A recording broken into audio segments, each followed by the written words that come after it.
So thank you, Arti, for agreeing to come this evening and support the cause and all the fabulous contributions that everybody has made such a success of this evening. But I particularly wanted to ask from you what sort of motivated you to agree to write the foreword for the book. Well, Susie Mackey sent me a single chapter from the book, and I read it. And it was so brilliantly written, so emotive, so capturing of what this woman had been through, her trials, her tribulations, her challenges.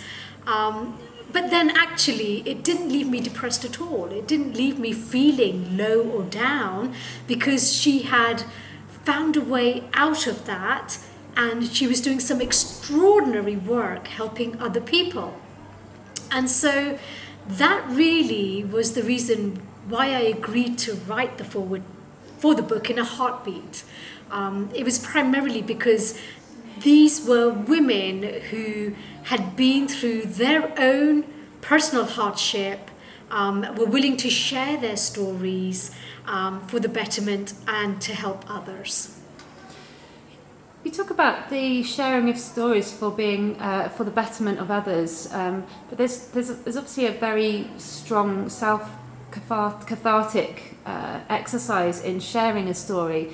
Are you able to sort of vocalise what you think that does to be able to share a story and maybe touch a little on the vulnerability and the exposure that will bring?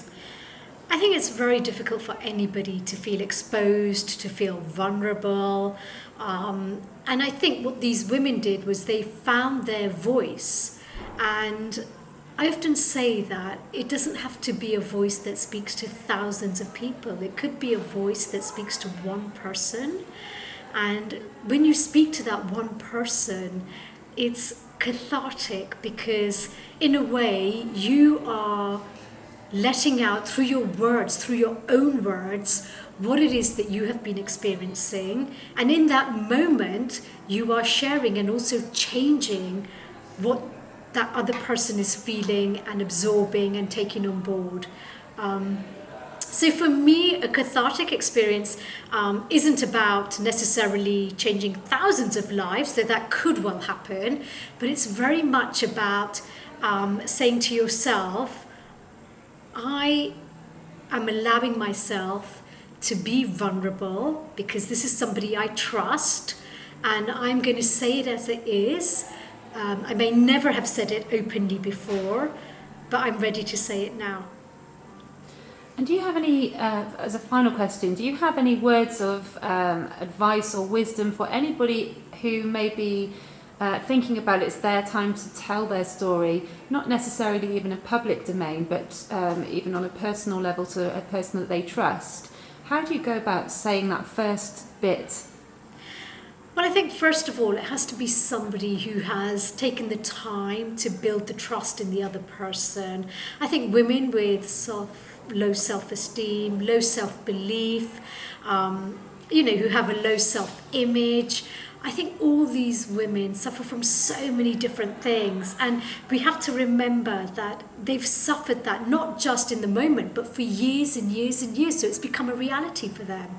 So to have that one person that they can trust, who has their best interests at heart, for them to just start opening up a little bit, I would say that person's job is to encourage and listen, because actually you'll be amazed when you encourage and you listen, you are giving that person their voice. And do you feel that that last sentence that you've so eloquently put together embodies what Women of Spirit is all about? I think Women of Spirit is extraordinary, because I read all the time, Women of Spirit, ordinary women, extraordinary women. And for me, I think every woman is extraordinary. Every woman is special.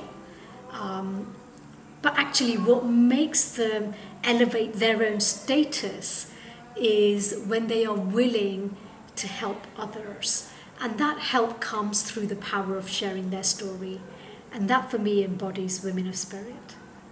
Arti, thank you ever so much. It's been a fantastically inspirational evening, and much thanks to you for taking the time out to help to promote such a fantastic cause. Thank you. It's been a real delight and a pleasure. Thank you. Thanks ever so much.